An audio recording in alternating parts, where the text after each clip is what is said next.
Well, hi there, racing fans, and welcome to another edition of Winning Ways, where Lef and me, we're going to be into this. Lef and I? Lef and me is fine. Okay. Lef and I, whatever you want, yeah. Okay. Just don't end it with an R. Don't end it. It's Lef and me when you end the sentence, because take away the Lef. You still can't say goodbye from I, it's goodbye from me. Okay. So, end the sentence, me.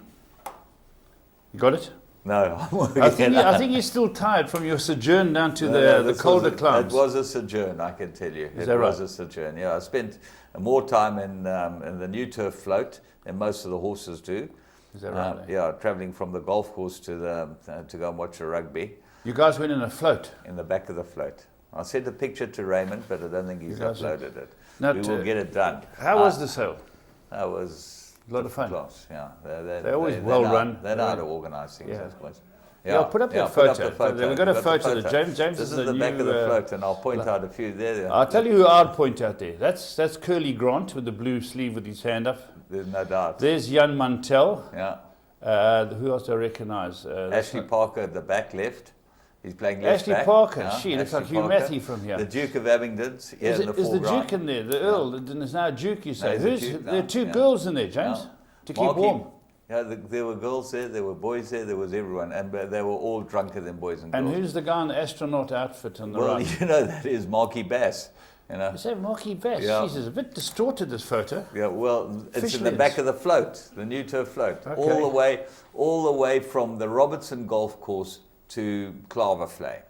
After we played golf and had prize giving and drank a lot of How did the golf go? Because you're a bit of a funny. No, we got hammered. Yeah. Did Marky win it? He's a good golfer. No, Marky didn't win it either. The usual suspect won it. Some guy called Barrett. Apparently, is that his name? Barrett apparently wins everything. Okay. Does he? Yeah. Anyway, he won it. He's one of Paul Reeves's owners. Marcel was incredible. Yes. But this all comes in the news. Bad weather. No, we can talk about it now before we go there. But bad weather there, and I believe it was miserable. The Marcel was worse, but I believe that it was good money. They missed you, I can tell you. Everyone said, "Where were you?" No party without punch. There's no doubt. No party without punch.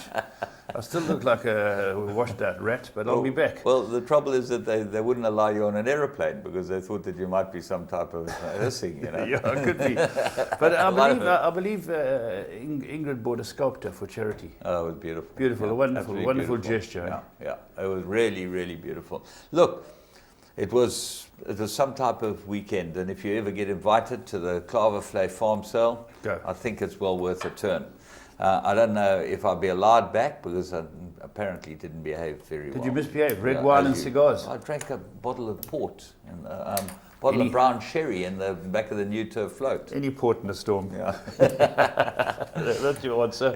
Anyway, it was something else. But talking about our show, let's move on to the show because we've got Budgie Byrne in your call. Now, we promised you Budgie. It took a lot of manoeuvring to get him here because he is probably the most influential and difficult guy to get on the show, isn't he? He's the most knowledgeable. Yeah, knowledgeable, no doubt. Well, that's why he's got all these talking engagements. He's always been, now that it's Euro 2016, everyone wants Budgie's input. Well, we're lucky he's a mate of ours. So he's shifted a few people around. But you know, great mates. We go back further than you and this one. Yeah, well, I've heard about it. Anyway, Budgie will tell you the winner of the Euro 2016, and we will tell you a couple of 3 to follow. So let's move there.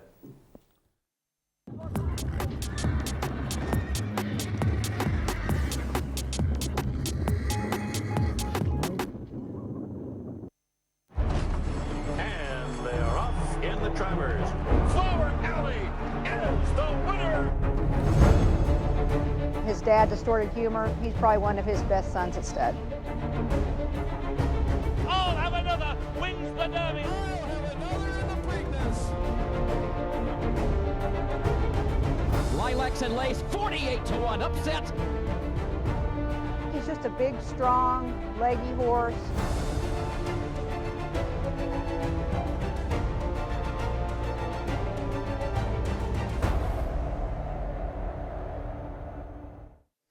Right, well, we've got 3 good ones to follow this week, and we're going first to Scottsville on the 8th of June. We had a long and very involved discussion whether to pick this one up or the second one. We'll probably follow them both. I was convinced this is the horse to follow. Let's go and have a look at Thrippy's Girl.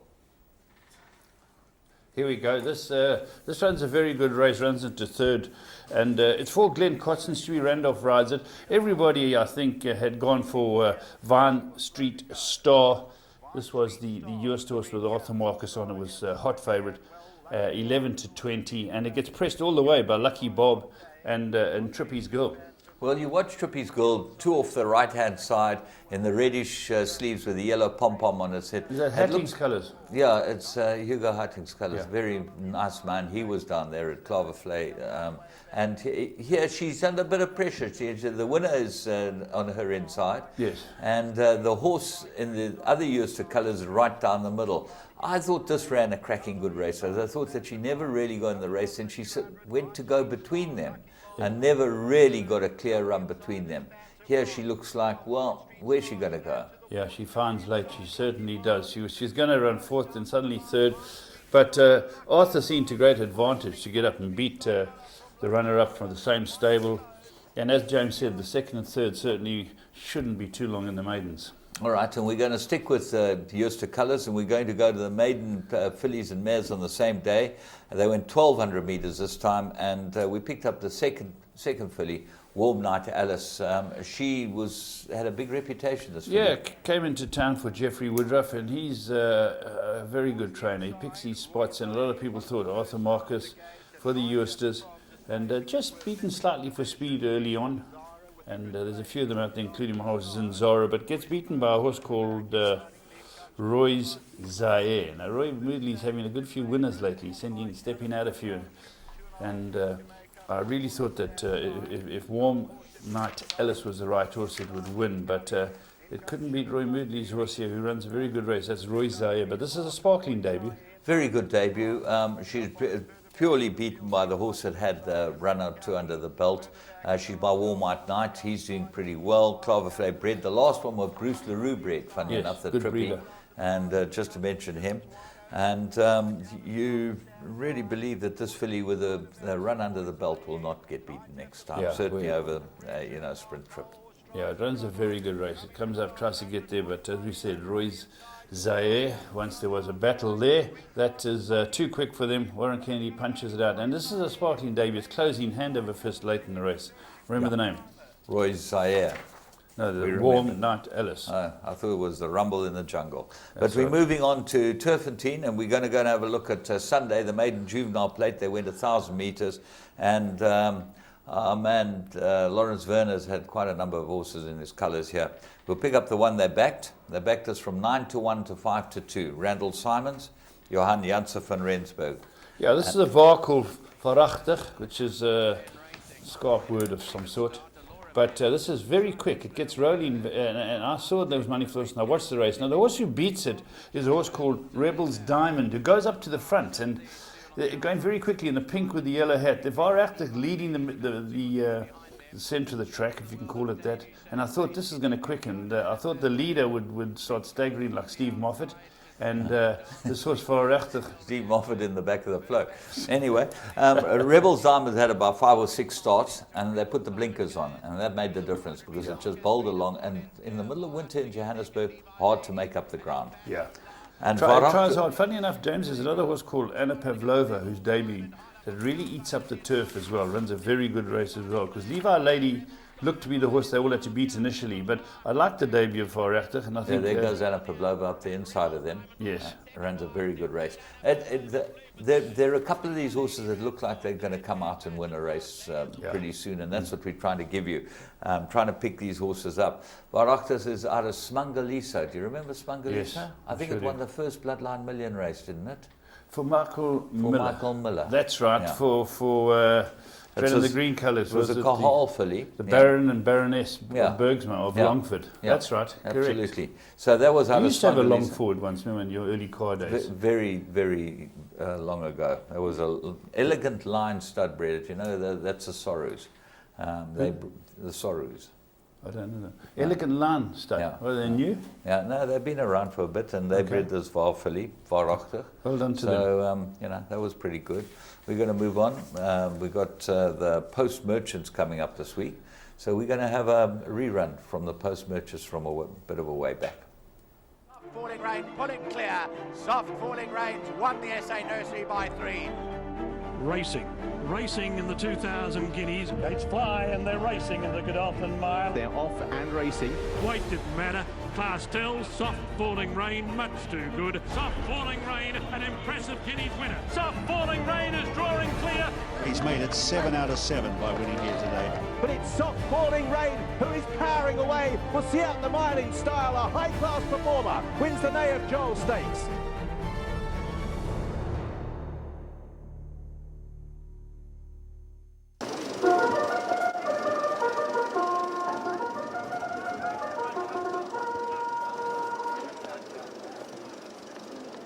£350,000. There's just one runner to load. Intellectual, and they're now sprinting from the 1200 metre marker. Red Flyer once again was Slough of the Machine. Thunder Keys there, Gaultier, the filly Noble Eris, Quick Cyber Cases among the leading group as they move away to the 800 metre marker. On the outside of that is Casey Cool. Thunder Key, Mythical Flight near the rail. Mr. Tops just behind that one, then Intellectual. Extinct is on the outside, then clearly Silver Bush Pirate. Behind that, Galantas. At this stage, Ivory Trail's giving them about 14 lengths start. They're really stretched out now as they move away to the 600. Noble Air, the leader. Gaultier, Cyber Case, Mythical Flight perfectly placed at the rail. Then Mr. Top, Casey Cool, Thunder Key, Extinct. Behind that, Intellectual, then comes Clearly Silver. Bush Pirate, Galantas, Ivory Trail, Two-Tone, Moroccan still got 12 to make up. Post Merchants now comes down to the 300 and Noble Air still the leader. On the outside, Gaultier, Mythical Flight, Extinct. On the outside, Thunder Key, Casey Cool's running on. Down the inside, Mr. Top also looks at danger. It's wide open and Casey Cool comes into the lead. Bush Pirate running on down the inside, Mr. Top, but it's Casey Cool and Bush Pirate the last 100. Casey Cool's going to win it. Bush Pirate second, Mr. Top third, then Moroccan, Thunder Key and Clearly Silver. Well, the Post Merchants, always a great race, and this was a champ ride from our boy KB Shea for Daryl Hodgson. People don't realise what a good jockey Kevin Shea was. He was just a master with the hands, relaxing, and he really was a master. Well done to them, and nice for Daryl and of course Hassan. Hassan's still having winners all over the place, and we'll speak about one of these ones, a Group 1 he won this week. Absolutely. So we're going to have a little break. I've got a race to watch, and we will be back after that.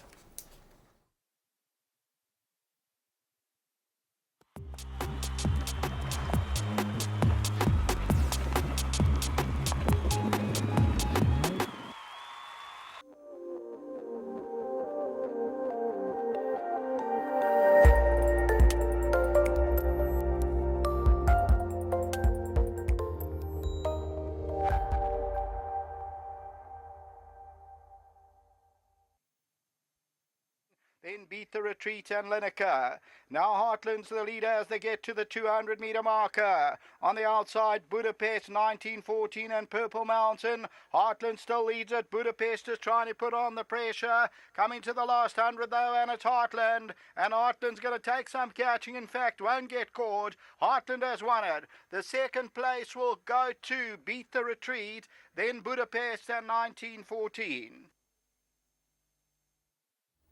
Well, this horse Heartland, trained by the Snace, bred by Highlands. He's a dynasty, and he was rated 105 in this race. There was no way that you could not back him. Interbet, you could have got 4-1 at the death, as much as you like. 4-1 about this. It opened up 17-10. You could have got 5-2 on Interbet. It drifted like a barge, and no one could work out why. Yeah, it won like a star. He's always had potential, this horse. Yeah, and certainly one. You get these horses in allowance races, and you see them, doesn't matter what price they are, get involved and have a bet. They look like the right ones. We're going to move on and have a look at current affairs. Yes! If you love soccer and you play the tote, you won't believe what Interbet has to offer you, or the excitement of tote betting on your computer or your cell phone. It's simple. Choose your teams and your bets, work out what your combinations will cost, see how big the pool is, and place your bets. You can even track your bet live as it happens and get updates on your progress. It's all the fun of the tote on your phone. So what are you waiting for? Sign up now at www.interbet.co.za and you could be a winner.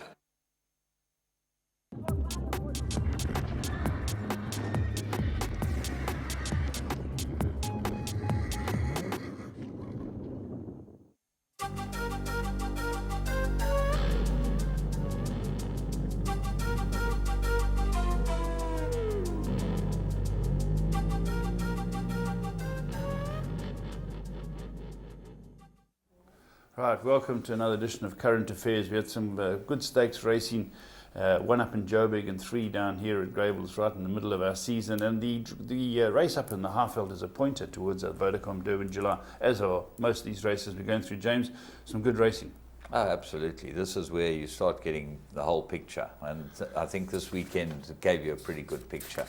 I just wanted to touch on the Rising Sun. It's amazing how they get so many people here. They bust them in. They have the Z Stars. They have... Yeah, it's only for one reason. It's because we promote it so well on the show that everyone then knows about it. I didn't think of that. Good point. You know about that. Good point. Yeah.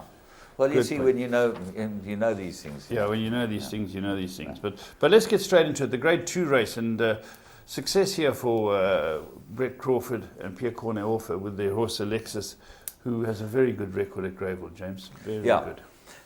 She's pretty good around here. Let's go and pick them up at the 600-meter mark, and we'll chat about the race afterwards, but a couple of unlucky ones here.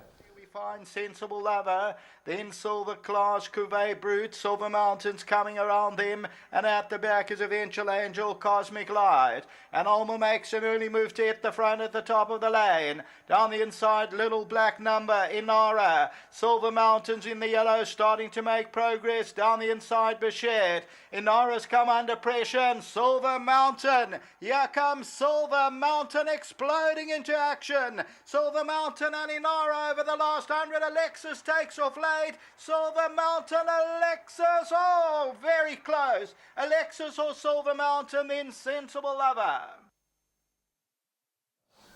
Yeah, very close finish. It certainly looked like Silver Mountain had bounced right back to winning ways, put her run right up the middle to outside. But Alexis, Pierre Cornet-Orfer stuck to the rail and came home. Made it tough for the commentator.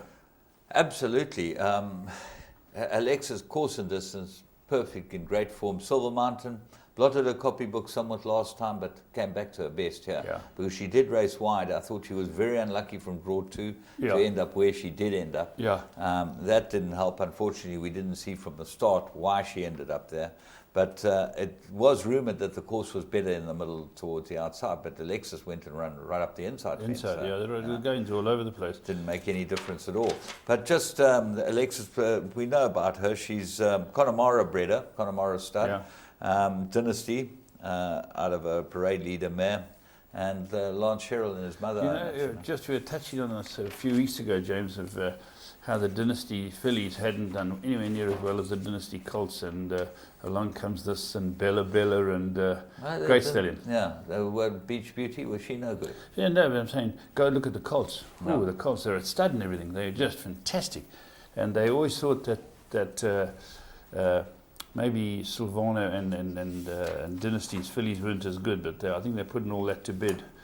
Very good win there. There we go. That was the first. That was a Tibishina Stakes, a Grade 2 race. Then the next one we're going to go on to is the Cup Trial. And over the years, some people have used this as a pointer to just try and get in the back door to get into the Vodacom Durban July. It's all building up. We will have that final field in the next week or so. And James, it's a race that I never thought Exit here would win, but I think he got an incredible, very enterprising ride. That's what Charles said to me. Charles, the trainer, said it was a very enterprising ride. And let's go and have a look at this. This is a Grade 3. It's the Cup Trial, and we'll have it from about the 600 metres.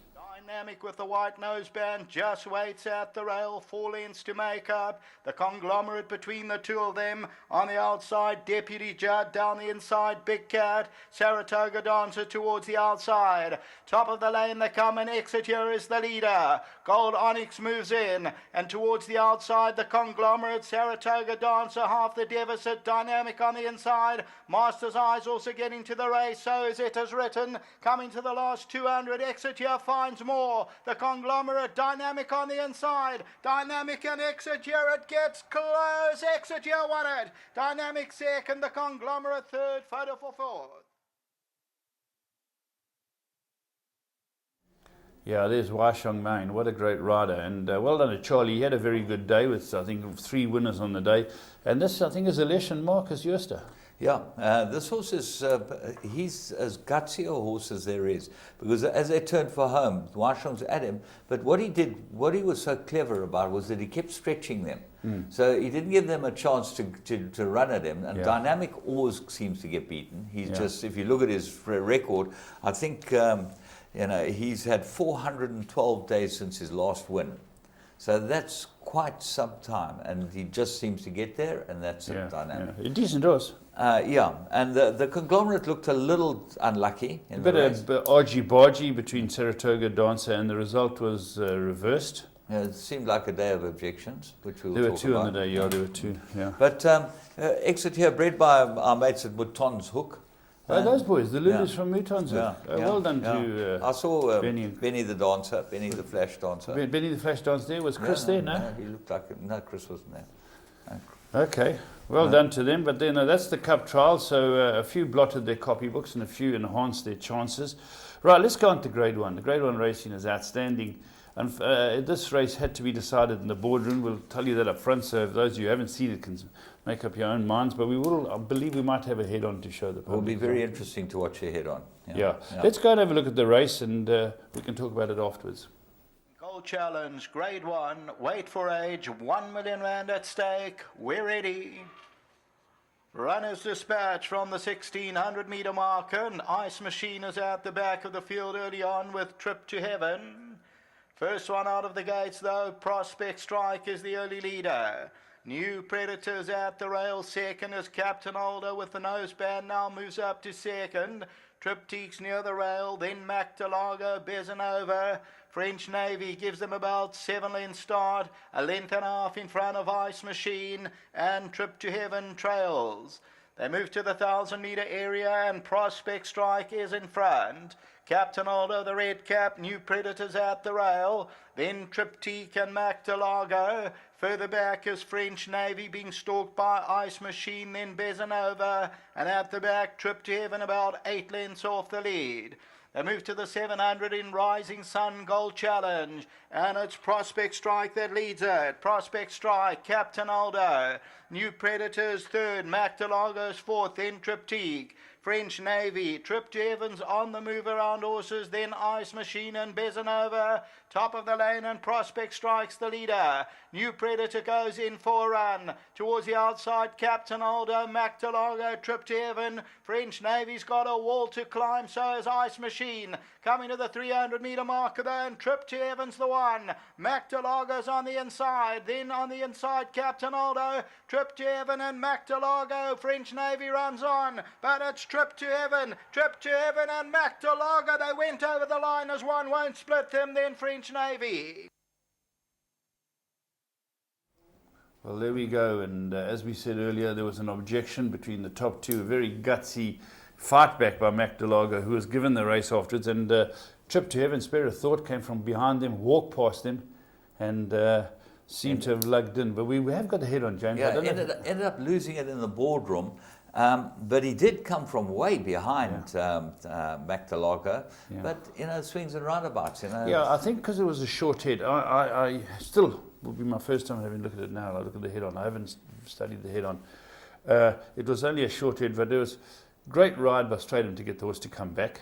And especially if it was being intimidated or bumped. And Trip to Heaven ran a really good race because it quickened past everything. Okay, well, let's go and watch the head on because we've got it in slow motion from the 250. And we'll talk about it here. You can see them, they come together now. Vanika hasn't gone for his stick. Stratham's got the shillelagh out in his right hand. Vanika's got the stick in the right hand. And there's nothing at this stage. And then Trip to Heaven starts lugging in. Okay? And he does move in, and he definitely gives Mactalago a bump there. There's no doubt about it. And this brings into question, Paul, whether the rule shouldn't be, and I've always believed this way, if you cause interference, you get demoted. Okay? That's what happened. Well, yeah, but the point is that we use a rule that the stripes decide whether it would have affected the result. What they do in France, you cause interference, out of it, you're gone. Okay. Disqualified. No, you get demoted, okay? And that's what I think should happen, because it stops interference and no one interferes with anyone because they know they're going to get done.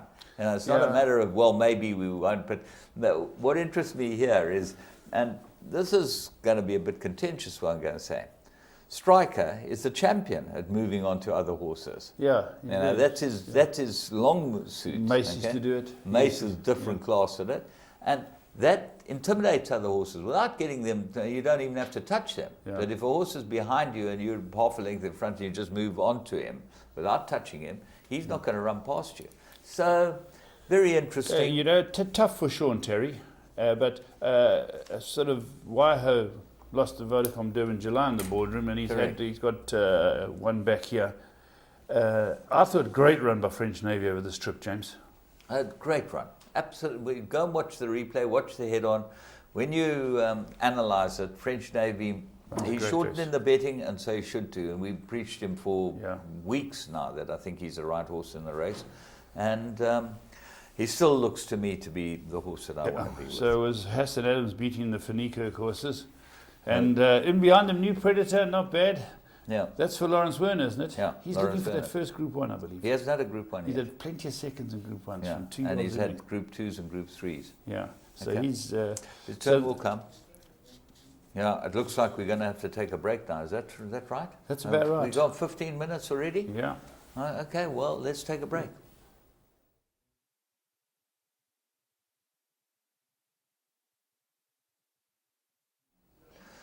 Well, the race that's always contentious as far as the Vodacom Durban July is concerned, and whether the form works out and where the horses get in. I know that I had a horse win this race and did not get into the July, is the Jubilee Handicap. It's been downgraded since, and it's not quite the race it was then. There was a Group 2 in those days. It's still a bit of a yardstick.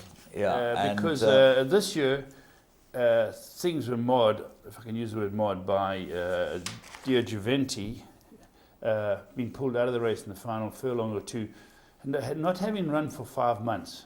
He was still favourite, and people thought, Striker up his top yard. This is his stepping stone to the big one. I think he's now really put himself under pressure to give the race. I don't know how serious it was that he pulled him up. But conversely, Liège won a very good race here the other day. He's a well-bred horse. He had run off a very slow pace in the Daily News, not beaten fast. So they realised, we've got one avenue left. Let's go for the Jubilee. And James, it wins a good race. Does win a good race. Let's go and pick him up at the 600. Then comes Easy Love and Rainy Day Blues. Further back, Romney Prince. Dare Juventi's at the back end of the field with Judicial. They're going to have to run on strongly from there. They've got 8 lengths to make up. Homeward bound in the Jubilee Handicap, and Stonehenge goes to the 500, the leader by 2.5. Liege on the outside is Diesel Jet, and Jubilee line down the inside. Further back to Easy Love and Rainy Day Blues. Behind that, Romney Prince. Dea Juventi still got 6 lengths to make up with Judicial. 300 metres to go, and Liege puts his head in front. Romney Prince from the back. Rainy Day Blues also running a big race on the outside, but it's Liege that comes down to the last 150 metres. From back in second, Rainy Day Blues and Romney Prince, but Liege goes on strongly here, and he's an impressive winner today, is Liege. He'll win at a length. Second to Rainy Day Blues, Romney Prince. The Judicial was back in fourth. Easy Lover behind that. Well, there we go. This was a very good win. One very cosily. He's shown that he's come really well, this horse, at the right time. And I think he's thrown his hat in the ring, James. It's going to be a hell of a tough to work out the final field. Yeah, I think so. I think there's going to be a few... because there's, what do we have, 16 runners? 18. 18 runners and 2 reserves. Mm-hmm. James, also on the day up in Joburg, Sean Terry stepped out that top filly over 7 furlong. She can only... What is her name? You got the book there? The name escapes me. No, her name doesn't escape me. Number 1. Trophy Wife. Trophy Wife. Now, well, she's good, yeah. She's a very good filly, James, and she won over a shorter trip with a top weight and won with a lot of authority. Also putting her hand up saying, listen, consider me. It's made it very interesting, James. Well, she won the Rosenberg last time, so she's shown that she's good enough. You know, it was a 400,000 rand race. Yeah. I think Sean's got a very, very strong hand in it. I've said it categorically now. I'm very confident Sean Terry will win the Vodacom Durban July. Well, talking about the Vodacom Durban July, our man at Mike de Cock's mate, Charles Pretorius. He started a new website called Turf Talk, and we got a bit of information off Turf Talk. First is that Dougie White's riding Abashiri in Vodacom Durban July. Yeah. That's the first. Very good rider. Yeah. Johnny Giroudis has hung up his boots. On a chair. No, he stood on a chair to hang them up. Yeah. Good old Johnny, one of the nicest guys you'll meet, Johnny G. Yeah. And it's sad to see them go. When you just think back over the last 12 months, James, the likes of Kevin Shea, Carl Nisius, the long-haired boy from Cape Town. Long-haired lower from Cape Town. Yeah. What is his name? That jockey, good rider too. He's hung up. Glenn Hatt is one. Yeah. Who's the long-haired guy? The guy with the long hair. The scarf. Yeah. Is he? Yeah. He's Schlechter. Yeah. You know, there's quite a few jocks, and I'm probably missing one or two over the last year. A lot of top jocks have for health reasons or injuries or age or whatever, you've had to hang up their boots. Yeah, at least most of them didn't have to stand on the chair. No, they could reach, you know. Yeah, so it's tough for them. But James, what racing news have we got? Belmont Stakes. Tell us about the Belmont Stakes. Yeah. Now, Belmont Stakes were won by a horse called Creator. Do you remember Maroon had a horse called Creator? Yes, very I good do horse. remember him very You'll well. remember it. You in that part of the world. He won the nursery, he won everything as a 2-year-old. With a big tall horse. He went to stud with the Krausers, Rosemary and Rosemary Krauser. They stood him. This is a different Creator. Yeah. This is by Tappet. Now Tappet's from Gainesway Farm. The Belmont, Nyquist, the little Mo, was injured, so didn't take his place. So he won it. And third was a Tappet, and it's good for Gainesway's Farms. That's Anthony Beck. So what happened to the horse that won the second leg of the Triple Crown, Exaggerator? I don't know. Who was not hung out to dry. So it actually looks like the Triple Crown might not have been that good a Triple Crown. Well, what is very interesting, James, because we had that horse Frosted, who had come out with a big reputation, had shown his ability in Dubai, and had fluffed his lines in his last race in Dubai. And he's also by Tappet. And he ran in the Met Mile. Now, the Met Mile is possibly one of the best stallion-making races in America. Western Winter ran second in the Met Mile. Look what a good horse he is. Well, Western Winter, talking about Western Winter, Lammerskral, the new owner of Lammerskral, I had the pleasure of meeting him and his wife, Peter and Yolanda Kraft. Okay? Did you drink any port with them? No, unfortunately, didn't have time to do that because they were busy buying a couple of mares. And they bought two beautiful Galileo mares, one Galileo mare. On the mare sale, they had this supreme mare sale where there's some beautiful mares on the sale. And nice to see they've taken over Lammerskral. Sally Bruss, as she is now, is still the manager there, running the show. And, it will be a pleasure to deal with them, which it might not have been in the past. Yeah, no, sure. So, well, that's great because, as you say, the Met Mile, with this horse, Frosted. Western Winter, he stood at Lammerskral. That's where the whole thing started. Yeah, the whole thing. He won by 14.5 lengths in the quickest time ever. This Godolphin was Frosted. That illustrates one thing to me. How good California Chrome is, because he beat Frosted easily, although Frosted might have been tired. And how good American Pharaoh is, because American Pharaoh gave him a proper hiding every time they raced. So, how good are these horses? Yeah, how good. These are superstars, And Frankel, talking about superstars, Frankel had 5 runners, 4 winners. Is that right? Yeah, 5 runners, 4 winners. I know his first Colt won, his first filly won. He's had 4 winners in his first 5 runners. That's very good. I remember. I must have watched the one that got beat. Yeah, ran 5th. Very nice horse too. So it's a wonderful start for Frankel. And you were telling me there's 2 in this country. I think there are more. I know that. Dennis has got the Frankel filly out of Valderoy in his yard. And then a couple of these mares were in foal to Frankel when they bought them out, when the Cape Thoroughbred sales or whoever's involved bought these mares out in foal to Frankel, and they foaled them down. So they're going to be coming up for sale next year. Very good. It's quite exciting, isn't it? Oof. That's anyway, funny. I'll bet against you on that. Yeah, But listen, let's move on, because we've got quite a lot of work to do. We have Mark Rushton. Yeah, Mark Rushton, the Clerk of Scales in Joburg for many years. He passed on last week, and so it's sad when these people go. It's That's a sign of the times. Yeah. We're getting less and less friends around us, Laf. That's a problem. They're getting more friends, don't worry. You've got plenty of friends. You're a very popular man, especially with a bottle of port in your hand. Yeah, that brown stuff, with a brown... No more brown ones, please. Old brown Swiveler. sherry. Old brown Gee, sherry. old brown Obese. sherry. Okay, well, listen, I'm going. I'm calling it a day. I'm Budgie. leaving it to Budgie. Budgie and you can talk about the European. I'll watch tonight on the airwaves and see what Budgie tips, and then get in and have a bet. So let's move on. Are we going to go and have a look at your call?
Welcome to another edition of Your Call. As James said, we've got Budgie Byrne and a football aficionado who we've had near for the World Cup. We've had him in here a couple of times, and he's been spot on. And we thought we'll get him in this week because the few games have started, and it's always a great championship. Budge, thanks very much for joining us. Pleasure, Paul. Budge, what the new format this year? Firstly, your take: 16 to 24. Paul, it is one extra knockout round, which is going to be a problem, especially for the underdog teams. Yeah. Years gone by, you went to the last 8. So if you did sneak in, got a nice quarter-final draw, you could sneak into the semi-finals and you had a chance. With the 4 playoff rounds, it's difficult for the smaller teams. Yeah, I was listening to a couple of pundits in England saying the same type of thing. They're not mad about it going to this, but it's always a wonderful tournament. The venues are good, and before we talk football, let's talk hooligans. It mars what is a wonderful tournament. You know, I was listening to a guy on Sky News, and he was saying that the beers that they drink are 0.5%, not 5% or 4.5%, 0.5%. Do you remember you and I went to rugby? Yeah. Do you remember, Budge? The frog and roast beef, Etienne Marseille. That's right. Yeah. We went to rugby World Cup final. Was that 2007? 2007. 2007, 9 years ago we went, and there were, remember, no alcohol. It was Neil Adam's son that brought them up. Remember, there was a tray of 5 different beers. They were shocking. Yeah, they were howlers. But now they got this 0.5%. So these guys are getting involved in brawls, regardless of who started, Budge, and they're not drunk when you work it out. Paul, all they can do is just 2 days before is just stop selling alcohol. I know all the hotel boys won't be happy, but that's all they can do to stop it. I think harsher sentences on the guys who are caught throwing bottles and throwing things and throwing chairs, and they've got to start saying, guys, you're going to get 3 years in jail or something. Yeah. It's you know, and the Russians attacked the English. I watched that. You can see the Russians attacked the English. Not that the English are blameless and everything, but the French and the English, it's always been oil and water. And the French cops don't seem to take any prisoners. Yeah, Paul, I just think in the French league, I don't think they have as much trouble as they do in maybe England and in Russia. Yeah. You say the Russians are nutcases, you know. And I was in England in March. Already emails flying that you better be ready in Marseille.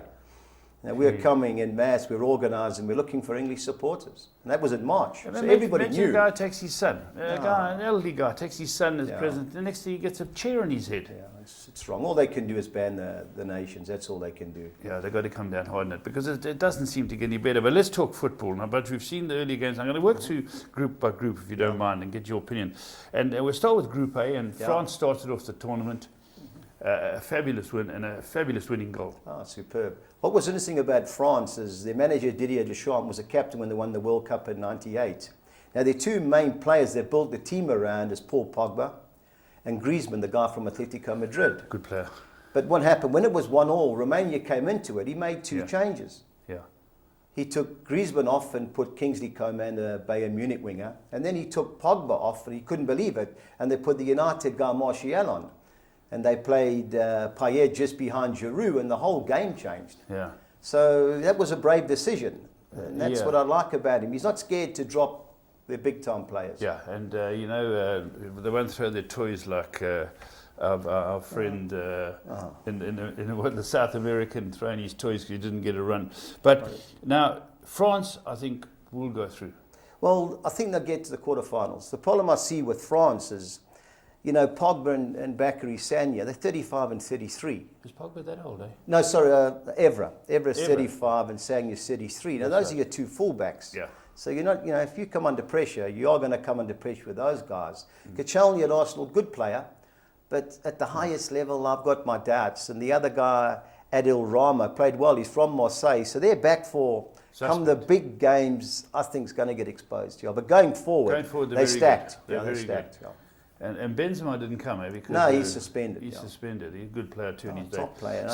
So they'd gone at France and they'd beaten Romania. Romania, yeah. Yeah, I remember looking at the screen. It's F-R-A-R-O-U. Romania hasn't got a U in it.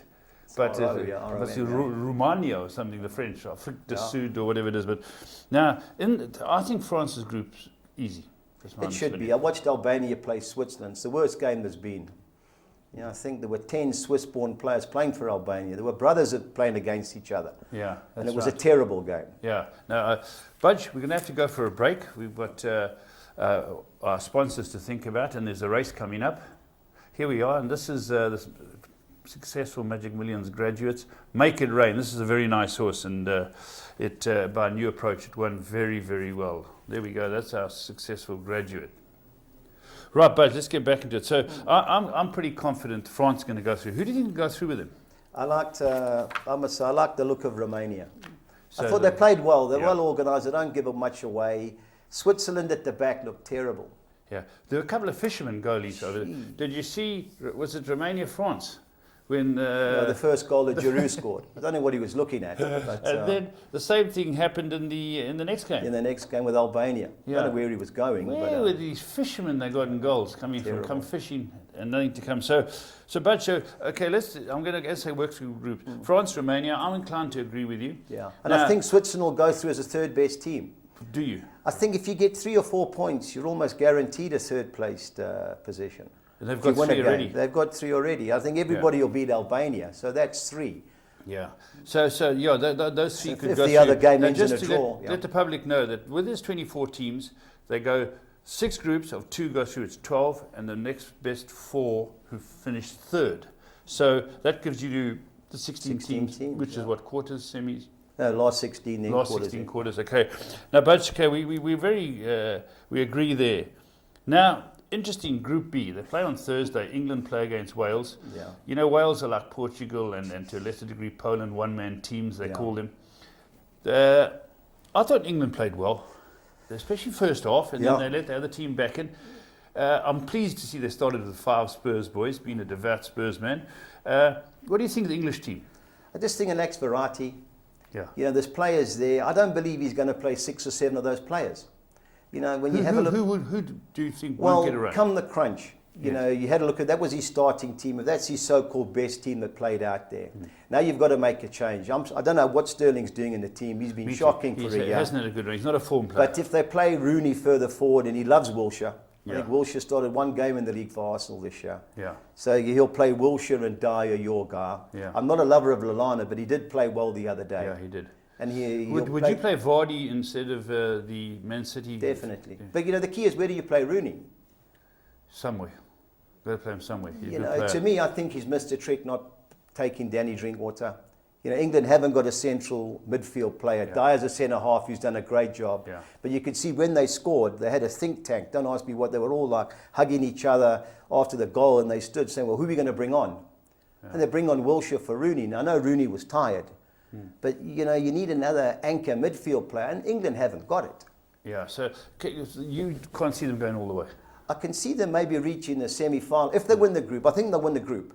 If they beat Wales, they'll go top of the group. Yes, and Slovakia aren't too good. They've got 1 or 2 players. So England, I think, still will win the group.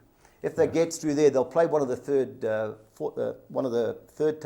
third place teams, and they can beat them. Then in the quarterfinals, they'll have whoever comes second in France's group, which will either be Romania or Switzerland, and the second in Germany's group, which will be Poland or the Ukraine. So England have got a chance to get to semis. I think they'll go through. They got 3 points. Got 3 points. Bale's a superb player. It was a good goal. I don't know what the goalkeeper was looking at. But it's Fisherman month. He anticipated where it was going, and he got beat the other side. Yeah. But it was 3 o'clock. It looked very hot there. It wasn't a good game, but.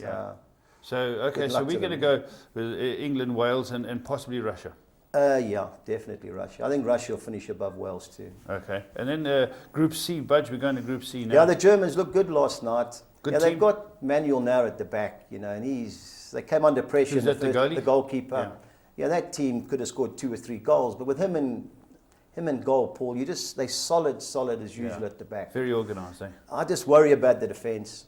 Hummels, everybody wants to sign, but he's been injured the last couple of months. Boateng I don't trust. The 2 full-backs are dodgy. They're good going forward, but when you've got a goalkeeper like Neuer...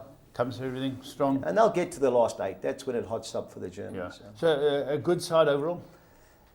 Not a really classy German team, but hard-working and well-organised as normal. As always. Yeah, they haven't got a centre forward to score the goals. Who they playing up front? So the guy scored the world final, the goal in the final last year, Götze, but he's hardly played for Bayern Munich this year.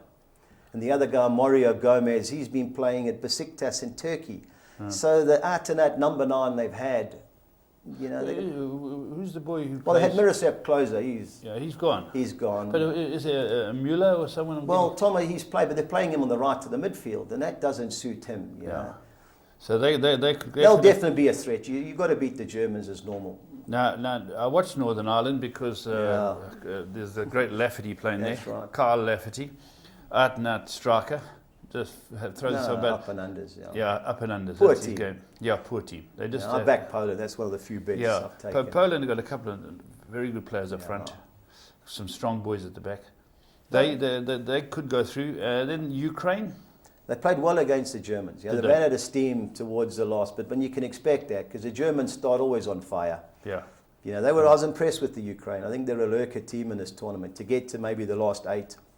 Sure. So going through automatically... I think the Ukraine will run second. I think they'll finish above Poland. And Poland got 3 points, so they could come through. Yeah, but they beat Northern Ireland. Okay, now let's go to Group D. Now, this is where you've said you think Spain... I've got doubles with Spain, Paul. My only concern, there's 2 concerns with Spain. One is the goalkeeper. If they play Casillas, I think I've done my money. They've got De Gea there. Is he murder? He's too old. His time is up. Is it? Who would go in for it? Well, David De Gea. He's the obvious. Of course. At the back, they've got the usual suspects at the back. Juan Fran, Jordi Alba, PK and Ramos. So they're solid. They're solid. Yeah, they're quality players, and they play for the best teams in the world. Yeah. And going forward? Going forward, they've also got a problem with the centre forward. Yes. But Morata, the youngster who's playing at Juventus, he's had a hamstring injury. He should start if he's fit. Yeah. But if they don't, they've got a few other players. Iniesta still there? Iniesta, he's the captain. He's still there. Now they stack, Paul. It's just the goalkeeper is a massive concern, but they'll have the ball for most of the game as usual. Yeah, they keep the ball. So who's going to go through with them? Croatia. Well, Croatia, I was really impressed with them. Yeah. All the itches. They got some good players. Top players. I just worry about them at the back. They mainly play in the Russian league. Yeah. But Dejan Lovren, centre half for Liverpool.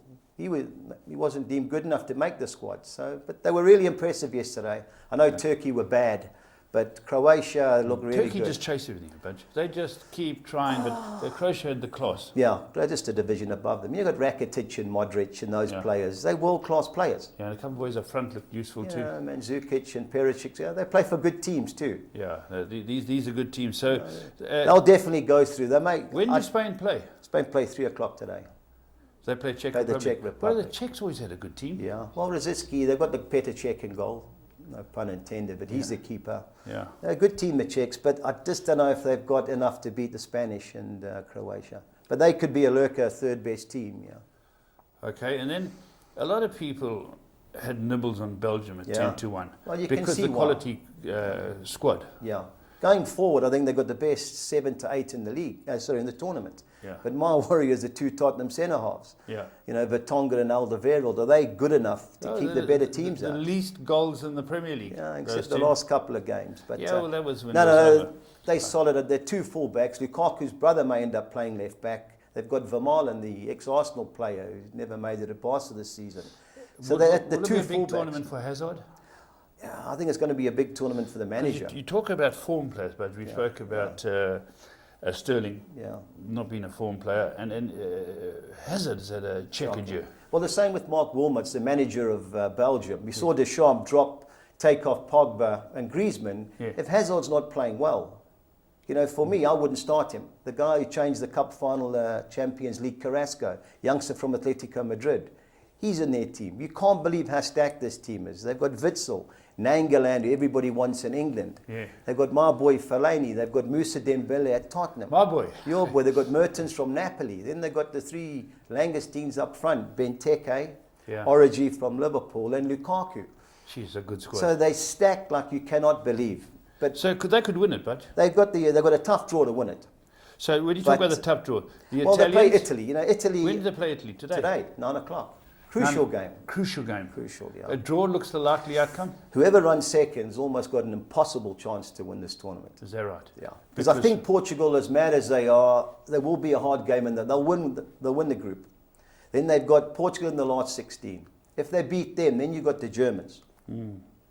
And you know, semi-finals are all pressure. They're all tough, though, James. They're all tough. But Budgie. Now let's have a look at Sweden. Yeah. They're one-man team. Yeah. They're all hard working at him up front. Is he getting signed by your boys? There's a talk about there's a €4 million bonus he's expecting at PSG. So until he gets that, everything's on ice. And I think the moment he gets the 4 million, then he'll be signed, sealed, and delivered. What's he about? 32. Yeah, he's in early. Quality. I know. Quality. Well, United need a centre forward or a target man anyway. We've got others around, but you need somebody that we can play it up to. You know, Rashford isn't ready yet. Yeah, he's a good player. Yeah, very good player. Republic of Ireland. You know, Paul, they'll be organised. You know, I think they'll Who's do that, better. Martin O'Neill? Yeah, Martin O'Neill, Roy Keane's assistant, who's caused a bit of trouble lately. But they like Shane Long up front. He does well for Southampton. They'll be okay, but I just don't know if they can get through the group. You know, it's playing Sweden today. I think it's a 6 o'clock game. Yeah, they'll be looking not to get beat. But all right, then let's go to the last group, Group F. Yeah. Portugal, Iceland, Austria, Hungary. I think Portugal got easy. Portugal, Iceland. You know, I like. Portugal and Austria. Austria. Yeah, I like Austria. If you want to watch a team that scores and concedes goals, it's Austria. Oh, they both sides. They let them in and they go open gates. Yeah. Open gates for Austria. And have they got big names? Anything? David Alaba, good player, Bayern Munich. He's well spoken of. Arnautovic from Stoke. They've got a guy, Janko, up front. He plays in Belgium. So they do have players. They have players. Hey? The left back. The captain's a guy from Leicester. The guy Fuxer plays left back. Okay, he's the captain. So they have a go. There we go. Then Iceland, Hungary. Iceland are okay. They've got Gylfi Sigurdsson. I think he's their main player. Yeah. Hungary are just well organised but lack a bit of class. So I think that's the easiest group. So Portugal should win the group. Right, I'm just going to recap. We're going to go France, Romania. France, Romania, yeah. Okay, France, Romania, and then we're going England, Russia. England ahead of Russia ahead of Wales. No, Wales are ahead of them both because they beat. Yeah, but I mean at this stage. At this stage, yeah, I like what I saw Russia. I know they were hard, but I think they'll have too much for Wales. Okay, and then we're going to. I think it'll be Germany, Ukraine. I think Ukraine will finish above Poland. Okay, and then D. Well, it's Spain and Croatia. Spain, Croatia, they look like it. Now, they play each other in the last game of the group. The last games of the group invariably teams go soft. Well, teams they play out a draw because they're both going to qualify it out. Group E, we go in Belgium. Italy. That's a tough one. Yeah, the Italians they will be the best defensive team there. They've got all the Juventus boys at the back. Yeah. You know, but they missed 2 key. They've lost Marquismo, who to me is a superb midfield player. Yeah. You know, and then the Group F, we're going Portugal. Well, it's got to be Portugal and Austria. Okay, now the key question I've got to put to you. Yeah. Which 4 will come through? Wales? Of the 4 teams, I think it'll be Wales, yeah. Yeah, Wales will I think it'll be Switzerland. Poland? I think Poland, yeah, purely because of there's always one weak team in those divisions, and everyone should beat them. Then you get 3 points, and if you can sneak another point here or there, then you should get through. Okay, let's just talk about Wales. Now, say Wales go through third, as you said. You know, say Russia and England beat them, and they end up with 3 points, and they go through. They could either play Spain or Germany. Spain or Germany. So they've got a lot to look forward to. Now, Budge, when could they lock horns with the teams who were in their group originally? Only late. Only late. Only late. Which so is it's a good system. Yeah, it's a good system. So okay, now we've got it down to, let's go down to the final 8, Budge. Well, I've got England, and then I've got the Ukraine. I think the Ukraine, if they finish runners-up, they'll beat the runners-up, either Romania or Switzerland. Yeah. So I can see England playing the Ukraine in that one quarter-final. That'll give you a chance. Yeah. So England has still got it all to do. They win the group. Yeah. Who's got the toughest running? I just think the Italy-Belgium group is the toughest. You know, I just think Sweden as a third team are dangerous. You know? And the Republic of Ireland, of the fourth-base team, yeah, they'll have a go, the Irish. Yeah, they always do. We saw that. Yeah, that'll be a hard group. We saw that in the rugby field. Yeah. With 14 men. What's happening with those Scots? But let's go to your semi-final. Semi-finalists. Can you trust England? I just don't trust the manager. Yeah, he's had a couple of bad years. He's done well with them, and he hasn't lost for a long time in that sense. They beat nobody, Paul. You know, when you see them play the top teams in the key moments. Yeah, it counts. You know, I like the team, but there's 2 or 3 guys. I would have had Carroll just for a bit of variety. Yeah. You know, to take and drink water. But I don't know. It's tough. We hope, Paul, but they can't win it. Yeah. So you get them going to semis. Who else? At the maximum. Well, the trick game of the whole tournament is the other, on that other side of the draw. I think Spain and France, they'll both win their group. They both play third-place teams. So that's the humdinger of the quarterfinal. And I think Spain will beat them. That's why I've gone first for Spain. So you're going to Spain to the semis. Yeah. England to the semis. Yeah. Who else? The other game, well, Germany have got a nice last 16 game. They play a third-place team. So whichever one that is, they'll beat. Then Portugal should win their group. And in that last 16, they'll either play Italy or Belgium. Okay. So if it's Portugal, Italy, you know, I think Italy will beat Portugal. I know they've got Ronaldo, but that's all Portugal have got. That's all they got, yeah. You know, and then they'll play in the quarterfinals. So I can see Germany getting to the quarterfinals as well. Can Germany beat Italy? I think so. I know they didn't in the last 2012 Euros, but that's when they had the legendary Balotelli up front, Italy, you know. But I just don't, you know, Italy, I just can't see scoring many goals, you know.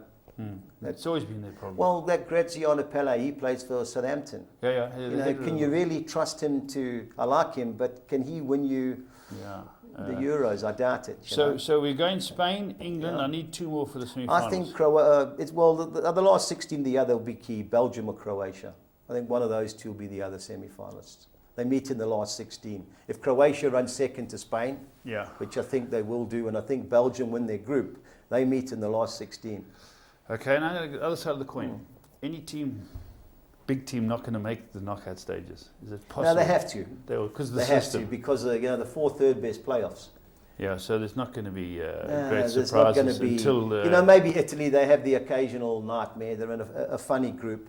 They could be the team that does. But you know, as a third best playoff, they've got to win one of the games. England lose to Wales. What's the scenario? Then they can only finish third. Then they'll have to beat Slovakia 4 points, which will be a third playoff. Then 4 points should get you through. No, 4 points will definitely get you through. Are there going to be teams in the groups who are going to lose all 3? Yeah, I think Northern Ireland. I think Albania. Yeah. You know, you never know with the Republic of Ireland. You know, I think Sweden will beat them today, and then you've got Italy and Belgium. But yeah, they fight hard. You know, you look at the 2 guys running them. You know, Martin O'Neill and Roy Keane. They're not going to give up. Yeah. No, they're never. But Albania definitely, and I think Northern Ireland. I didn't like what I saw from them. You know. So your ideal final will be Spain against? I think Spain-Germany is your final. Spain-Germany. They always seem to come to the top. The better teams, Paul. You know, you have a look. Their players play for the best clubs in the world. Yeah. You know, when you get to the big occasions, they tend to turn up. Yeah, that's right. That's so true. You know, and like Croatia is the lurker team in the tournament. Yeah. For me. All right, Budge. Well, I hope that gives the people a bit of insight, and I know people like to gamble on their sport, and I see that Croatia were even money yesterday. I thought that was a good bet. I thought the best bet was Poland to beat Northern Ireland. Yeah. And I got 7 at 10. Yeah, I just 7 at 10. couldn't believe it. Yeah, so that's the okay, Budge. Thanks once again. Pleasure. Thanks very, very much. So there we go, Budgie Byrne, an absolute authority on football all around the globe. He's gone for Spain, Germany final. That concludes Your Call.